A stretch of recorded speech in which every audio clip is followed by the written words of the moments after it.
My name is Spring Maxfield, and I am the current director of Santa Rosa Urban Arts Partnership, which I helped found. And for the last 3 years, we have been producing the WinterBlast Festival in the south of A Street area of Santa Rosa.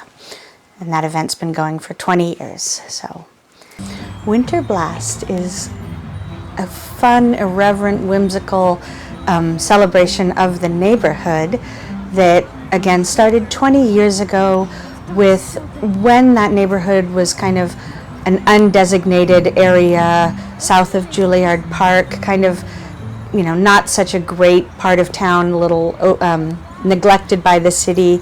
A lot of artists moved into the old factories that were down there. Not necessarily factories, but like there was a butcher shop and some other kind of industrial buildings.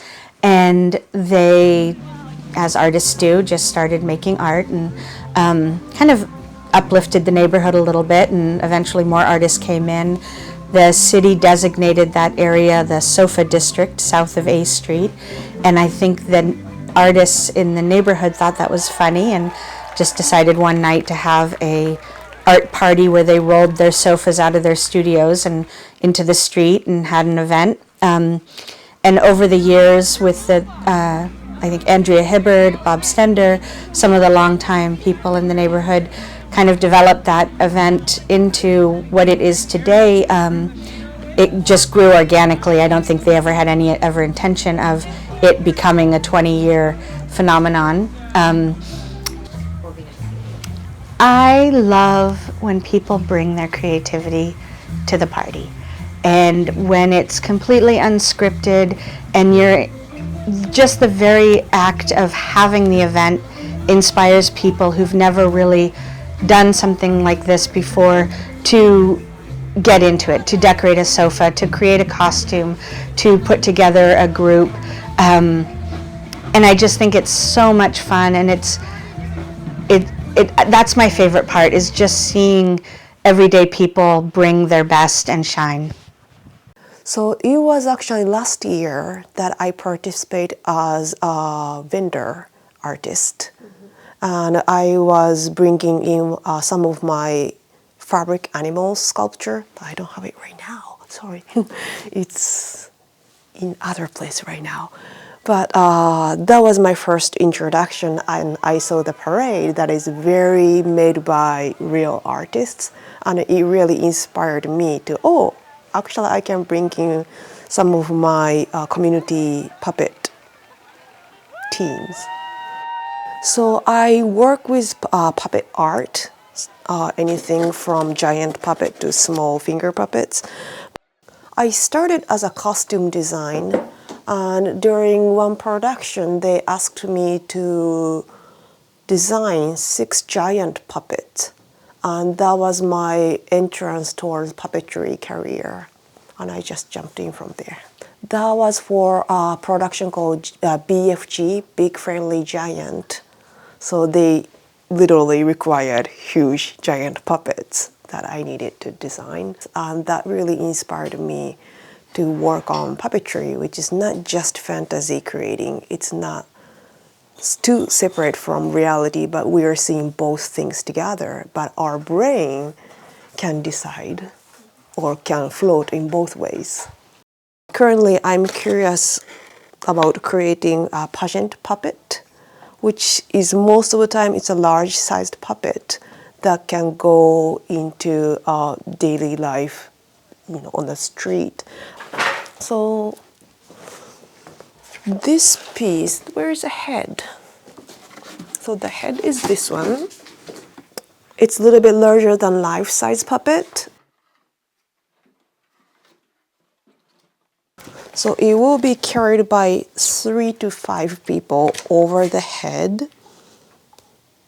So the people or puppeteers will be under this full structure. So if it's on parade, it's gonna be, the huge mysterious deer is walking above your head as if walking or floating in air. We explored many different concepts. I'm originally from Japan, and there are so many festivals that's dedicated to different deities or shrines or gods, goddesses, all kind of mystical beings. And I'm always curious what's gonna happen if we see real divinities in our daily life. And I was curious how people will envision. That's always our focus, to work with the community, very artist-centered, that I believe that has more stronger philosophy than anything working with, I don't know, marketing or corporation. What would I imagine it? Something above our imagination, right? It's magic. If you imagine it, that's the end. The fun part is it's always beyond our imagination. So that's the part that I get excited too. Our artwork that we planned into daily life, there is always magic happens.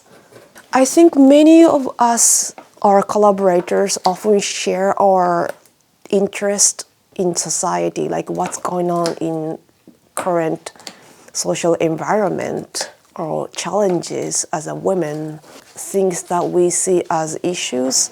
Those can be something that's actually inspiring for us.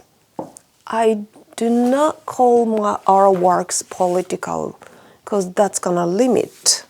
I think it's all up to how audience will receive it, but I expect those ripples will happen through our work. This main deer, it's a mystical creature, so it's a, imaginary creature. She has lots of eyes, and this design came from the concept in Japan called societal eye, that society is watching you. So I noticed that in current society, there are so many people wanting their, everybody's attention through social media or anything, that I find it quite interesting that people want attention of other people. People want eyes from others.